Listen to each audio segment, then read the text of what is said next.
শুভ সকাল বন্ধুরা, কেমন আছো সবাই? আশা করছি সকলে অনেক বেশি ভালো আছো। আমরাও না বেশ ভালো আছি। সকাল সকাল ঘুম থেকে উঠে আগে রান্নাঘরে চলে আসলাম, কারণ রান্নাঘরটা না একটু তেলচিটে লাগছিল। তো সেই কারণে একটু মুছে পরিষ্কার করে নিলাম। আর ঘুম থেকে উঠে না 1 কাপ চা খেয়ে নিলে কাজে না প্রচণ্ড এনার্জি আসে। আর এখন ভালোই রোদ্দুর উঠেছে বাইরে, তো ভাবছি অনেকগুলো জামা কাপড় আছে, সেগুলোও না বাইরে বের করে দেব। তো তার আগে ভাবলাম একটু চা করে খেয়ে নিই, তারপরেই দেখি বাদবাকি কাজকর্ম করব। আর ঈশাকে আমি ওদিকে 1 কাপ হরলিক্স গুলে খাইয়ে দিয়েছি, আর তার সঙ্গে 2টো বিস্কুট। তো আমার চাটা রেডি করে এদিকে পুকুরে চলে আসলাম। এখন দেখো কতটা ঝলমলে রোদ্দুর, অনেক ভালো লাগছিল। এই 2-3 দিন পরে এখন পুকুরে আসতে পারলাম, কারণ প্রচণ্ড বৃষ্টি, তারপরে আবার উঠোনে পানি উঠে গেছে। তো এই বন্যায় না আমাদের ঘরবাড়ি আর 2-1 দিন বৃষ্টি হলে বোধহয় ভেসেই যেত। তো পুকুরে তো গেছিলাম রোদ্দুর দেখে বাসন মাজতে, কিন্তু বৃষ্টি চলে আসার কারণে না হাফ ভিজে গেছি। তো তাড়াতাড়ি করে ওখান থেকে উঠে চলে এসেছি, আর হাফটা না ঘরে বসে মেজে ধুয়ে নিয়েছি। তো ঈশা দেখো আমার পেছন না ঘুরে বেড়াচ্ছিল। সকালবেলা আমি যখন কাজকর্ম করি ও কিন্তু আমার সাথেই থাকে। তো বাচ্চা কাচ্চা ছোটো থাকলে মায়েদের কিন্তু এরকমভাবেই কাজ করতে হয়। তো কাল আমার এক বন্ধু কমেন্ট করেছিলে যে এখানে যে ভাঙা আয়নাটা আছে ওটা রাখতে নেই। তো আমি না ভাঙা আয়নাটা ফেলতে গিয়েও ফেলিনি। কেন বলো তো? একটা ভেবেছি জিনিস তৈরি করবো এটা দিয়ে। তো আয়নার যে ভাঙা কাজগুলো আছে ওগুলো টুকরো করে আঠা দিয়ে লাগিয়ে সুন্দর একটা জিনিস বানাবো। তো সেই কারণেই না আয়নাটা ওখানে রেখে দিয়েছি। অন্য জায়গায় রাখলে তো বাচ্চা কাচ্চা হাত দিতে পারে, তো ওখানে তবু হয়তো একটু সেফটি আছে। তো যাও সরিয়ে ফেলবো, আর যখন কোনো জিনিস বানাবো তোমাদের সাথে অবশ্যই শেয়ার করব। তো এদিকে কিছুটা জামা কাপড় বেডশিট যেগুলো ছিল বেডশিটের জায়গায় বেডশিট রাখবো। তার মধ্যে দেখো বাইরে যে প্রচণ্ড ঝড় বৃষ্টি হচ্ছে, তাতে করে জানলাটা বারবার লেগে যাচ্ছে। তো সেটাও খুলে না এখন এই যে টেবিলের মধ্যে সবগুলো যে বেডশিট বলো যেগুলো আর কি টেবিলের মধ্যে আমি সাইড করে রাখি, সেগুলো কিন্তু গুছিয়ে নিলাম। যা হোক জামা কাপড় বাইরে ঝুলঝুল করার থেকে আমি দেখেছি এরকম টেবিলে বাস্কেটে করে রাখলেও না অর্গানাইজ করে রাখলে ঘরবাড়িগুলো কিন্তু দেখতে অনেক সুন্দর লাগে। তো এগুলো তুলবো বলে এসেছিলাম, দেখছি এখনও ভিজে। তো সেই কারণেই না জামা কাপড়গুলো একটু উল্টে পাল্টে দিচ্ছি। আর ওড়নাটা তো শুকিয়ে গেছে, এটা একেবারে পাতলা, তো সেই কারণে একেবারে এটা ভাঁজ করেই কিন্তু আমি ঘরে রেখে দেব। তো এই বৃষ্টিতে বাচ্চা কাচ্চা না মোটে আটকে রাখতে পারছি না। দেখো বারবার পানিতে নেমে যাচ্ছে, যেই না কোনো কাজ করার জন্য দরজাটা খুলছি অমনি মাত্র এরকম নেমে পড়ছে। আর যেহেতু অনেক পুঁটি মাছ এই পানি দিয়েই যাচ্ছে, তো ওদেরকে আমি আটকে রাখতে পারছি না। যা হোক বকাঝকা দিয়ে তুলে গেটটা লাগিয়ে দিলাম। তারপরে আসছে এখন রান্না করতে। সকালবেলা তো তোমরা সকলেই কম বেশি জানো যে দোকানে যাওয়ার আমার একটা প্রেশার থাকে। তো সেই কারণেই না একটু তাড়াহুড়ো করে আমার এই রান্নাবান্নাগুলো কমপ্লিট করে ফেলি। তবে আমরা না একটানা মনোযোগ দিয়ে যদি কোনো কাজকামগুলো করে ফেলি না, তাহলে কিন্তু খুব একটা সময় লাগে না। যখন দেখি একটু ঢিলিমিশি করি যে এখন না তখন করব, তখন কিন্তু কাজগুলো করতে একটু দেরি হয়ে যায়।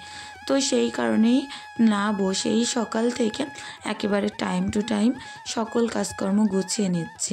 এতে করে আমার কাজের সময়টাও বাঁচবে, আর তাড়াতাড়িও আমি দোকানে যেতে পারবো।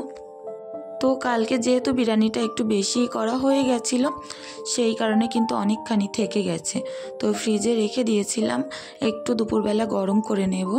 আর হাজব্যান্ড যেহেতু বিরিয়ানি টিরানি আর খাবে না, ওর জন্য কিন্তু চিংড়ি মাছ দিয়ে বেগুন দিয়ে করব। আর করব একটু ভাত, ওদিকে ভাতটা তো প্রায় হয়েও গেছে। তো আর আমাদের বিরিয়ানি দিয়ে খাওয়ার জন্য একটুখানি ডিমের কোরমা করে নেব। জানো যখন বিরিয়ানি ভাত না একটু বেঁচে যায়, তখন আমরা ভাবি যে এটা শুধুমুধু আর খাওয়া যাবে না, কিভাবে খাবো মাংস ছাড়া আলু ছাড়া। তখন যদি একটু এরকম ডিমের ঝোল বানিয়ে নেওয়া যায় বিরিয়ানি দিয়ে খেতে না, এটা অনেক ভালো লাগে। তো সেই কারণে বানিয়ে নিচ্ছি। এখানে পেঁয়াজ আদা রসুন সুন্দর করে আমি একটা পেস্ট বানিয়ে নিয়েছিলাম। তো ডিমগুলো তো ভেজে তুলে নিয়েছি, এখন সেই এই পেস্টটা একটু নেড়ে চেড়ে লাল করে ভেজে নুন, হলুদ, লঙ্কার গুঁড়ো দিয়ে ডিমটা সুন্দর করে গ্যাসটা লো ফ্লেমে দিয়ে কষিয়ে নিয়েছি। বেশ 15 মিনিট মতো কষানোর পরে এখন একটুখানি লঙ্কার গুঁড়ো দিলাম। তো তারপরে দিয়ে দিলাম নারকেলের দুধ। যেহেতু হাফমালা নারকেল থেকে গেছিলো আগের দিনে, তো সেইটুখানি দিয়ে 2টো বাতাসা দিয়ে দিলাম, লাল বাতাসা। আমার না ঘরে চিনি ফুরিয়ে গেছিলো, তো একটু মিষ্টি হওয়ার জন্যই দিয়েছি। এটা দিয়ে বিরিয়ানি খেতে যে এত ভালো লাগে সেটা কি বলবো। এই ডিমের ঝোলটা দিয়ে না ভাত দিয়ে রুটি দিয়েও খেতে অনেক ভালো লাগে। তো এদিকে টমেটোটা সুন্দর করে ভাজা করে নিয়ে এর মধ্যে একটু কাঁচা লঙ্কা দিয়ে দিলাম। দিয়ে ভাজতে ভাজতে এর মধ্যে কিন্তু আদা রসুনের আর পেঁয়াজের পেস্টটা দিয়ে দিলাম। সুন্দর করে কষিয়ে নিয়ে নুন, হলুদ, লঙ্কার গুঁড়ো যেমনই নর্মালি রান্না করি ঠিক সেরকমই করব। আর তার মধ্যে কিন্তু বেগুন আলুটাও চাপিয়ে দেব। তবে আজ না সবথেকে বেশি ভালো লেগেছিল খেতে এই বেগুন আলুর চিংড়ি মাছটা। হাজব্যান্ড অনেক ভালো বলছিল খেয়ে, তো আমিও যা হোক শুনে ভালো লাগলো। রান্না করার পরে যদি কেউ ভালো বলে সেটা কিন্তু শুনতেও অনেক ভালো লাগে। তো দেখো এদিকে কষাতে কষাতে আমার এখন অনেক কাজ আছে। ঈশাকে গা ধোয়াতে হবে, ওকে একটু 1 লিটার দুধ রেডি করে দিতে হবে, একটু খাইয়ে দিতে হবে, টিপ পরিয়ে দিতে হবে। তার মধ্যে কিছুটা বাসনও পড়েছে। রান্না করতে করতে এরকম টুকটাক বাসন পড়লে না এই হাতে আমি একেবারে ধুয়ে নিই, কারণ এগুলো না একেবারে তেলচিটে হয় না। যেহেতু এতে সবজি কেটে টেটে রাখা হয়, তো সেই কারণে তেলচিটের কোনো ভাবই কিন্তু এতে হয় না। তো ওই কারণে এমনিই ধুয়ে রেখে দিচ্ছি। তো মিক্সির এই কৌটোটাও এমনি আলতো হাতে ধুয়ে নিলে কিন্তু সুন্দরভাবে পরিষ্কার হয়ে যায়, কিন্তু এটা যদি রেখে দিয়ে পরে ধোয়ার চিন্তা করি না, মশলাগুলো কিন্তু আটকে যায় এতে। তো যা হোক ওদিকে কাজগুলো কমপ্লিট করে বেগুন আলুটা হচ্ছে। গ্যাসের ফ্লেমটা লো করে দিয়ে ঈশাকে গা ধুয়ে নিয়ে চলে এসেছি। আর এখন সুন্দর করে ওকে একটু পাউডার, ক্রিম, টিপ এইগুলো পরিয়ে দিয়ে না ঘুম পাড়িয়ে দেব। ও প্রচণ্ড দুষ্টুমি করছিল। ঘুমের আগে না ওর মোটে হাসি বন্ধ হয় না। কিছু কিছু বাচ্চা আছে যে ঘুমের আগে প্রচণ্ড কাঁদে, কিন্তু ঈশা না প্রচণ্ড হাসতে থাকে। ওকে মারো, বকো, যাই করো না কেন, ওর হাসি না বন্ধ হয় না।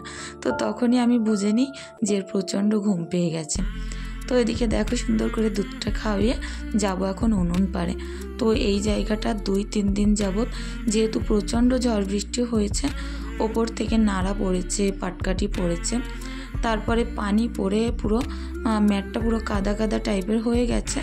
তো এখানটা আমি একটু ঝাড়ু দিয়ে পরিষ্কার করে না মুছেও নেব, কারণ ঘরের যে কোনো জায়গা আমরা যদি ব্যবহার নাও করে থাকি, সেটা যদি নোংরা হয়ে পড়ে থাকে বেশ বাজে লাগে। কিন্তু ব্যবহার করা জায়গাগুলো যে পরিষ্কার করতে হবে তার কোনো মানে নেই।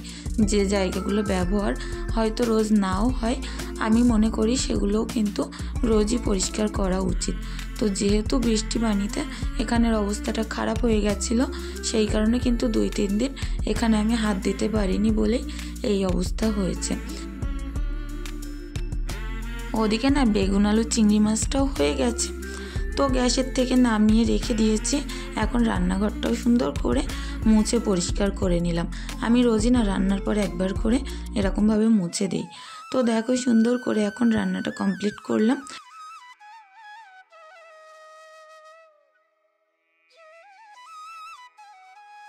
তো বন্যায় দেখতে পাচ্ছ উঠোনে কিন্তু পানি উঠে গেছে।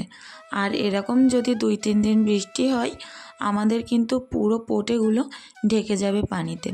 তো এর মধ্যেও না অনেক কষ্ট করেই কাজকর্ম করতে হয়। কিছু তো করার নেই, ঘরবাড়ি ছেড়ে তো আর কোথাও চলে যেতে পারি না।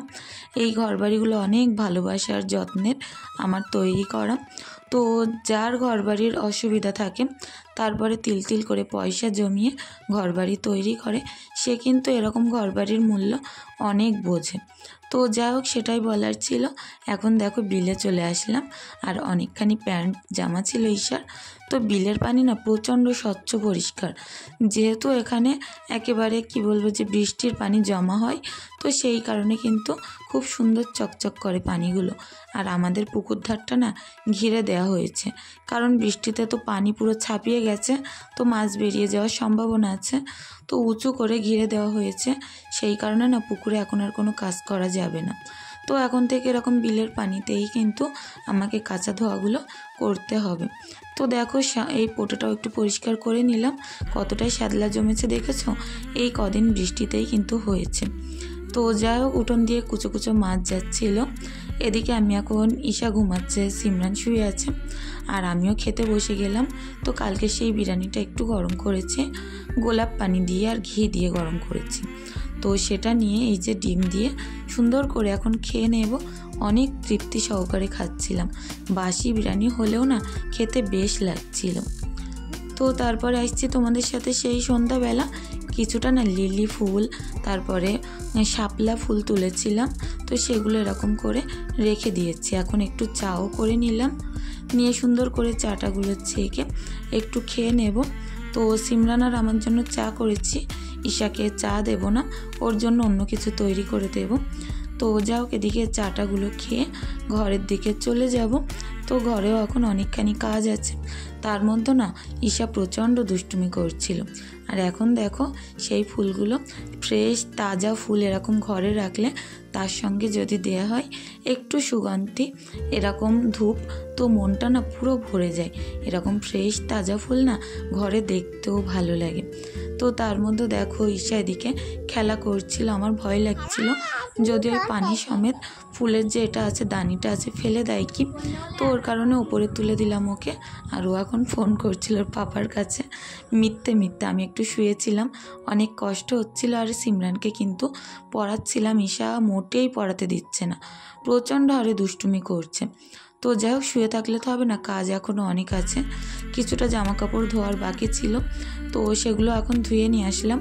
কারণ সকালবেলা এতটা কাজের তাড়া থাকে যে আমি অতটাও পরিমাণে কাজ করে উঠতে পারি না, দোকানে চলে যেতে হয়। তো সেই কারণেই না কাজগুলো আমাকে রাত্রেই অনেকটা কমপ্লিট করে শুতে হয়। তার মধ্যে তো ভিডিও এডিটিং, তারপরে বিভিন্ন রকম কাজ থাকে।